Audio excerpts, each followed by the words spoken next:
जय जगन्नाथ सांग मैंने समस्त को मो तरफ हैप्पी न्यू ईयर। तो पालंग शाग एवं समस्त घरे एभेलेबुल थी। तो आपन थरे पकोड़ी तो सब खाऊे थे एमती बनईकि ट्राए करूँ देखिए बहुत टेस्ट लगे।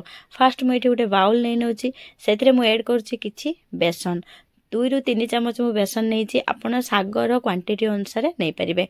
तो जी बेसन नौ मुझे एड करी से कॉर्नफ्लोर आपन चाहिए मैदा भी एड कर बट कॉर्नफ्लोर नेले जो पालंग शाग अधिका क्रिस्पी लगे।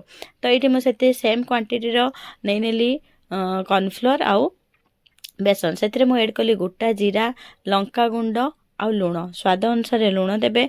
मु घर तैयारी लंका गुंड यूज करछि आपण चाहिए कंचा लंका और धनिया पत्र भी एथिरे ऐड करि परिबे। तो यार गोटे भल बेटर बनैबी जमती आम बैगणी बा आलू चॉप पई बेटर बनाऊँ। तो ये गोटे सिक्रेट कहबी जोटा कि आपण जिते बेले भी आलू चॉप बा बैगणी बनाउछंती ए ट्रिक्स यूज कले बहुत क्रिस्पी हम। तो चलते देखिए ସେଇଟା कौन। तो फास्ट मुझे देखो कड़ाई रे तेल गरम कर दूची।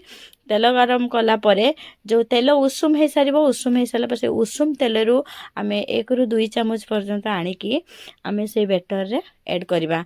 बेसी तेल गरम हेनी जस्ट के उषुम है आम ताको आनिकी से बेटर रे ऐड करवा।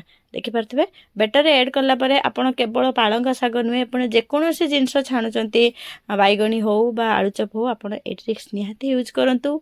तापरे तार बेनिफिट कौन पाइले मते आसिकी छोटिया कमेंट करने को जमा भी भूलें। एबे आमे पालंग पकुड़ी कला बेले काटिकी ताको पकुड़ी करछे बट मु ताको गोटा पत्र एथरे छाणीबी। देखिपे एमती जस्ट बेटर रे बुड़ेबा तेल गरम है कड़ाई रे छाणीबा। ये बहुत क्रिस्पी हुए बहुत मुसमुसिया खाइबा को बहुत भल लगे। आपन जदि आज सोमवार जेहेतु से मुझे पियाज रसुण किसी ऐड करनी आपण मैंने कंचा लंका अदा आ पियाज को छेचिकी भी एथिरे ऐड करें।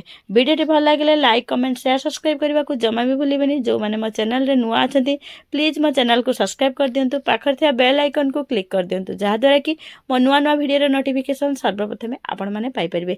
आ जो मैंने मो चैनल को ऑलरेडी सब्सक्राइब कर सारी मो तरफ हार्टली धन्यवाद। एते पर्यंत मते बहुत सारा भल पाइबा देइछंती आगो को भी आपनकर भल पाइबा मो कामना करछि। रहउछि जय जगन्नाथ।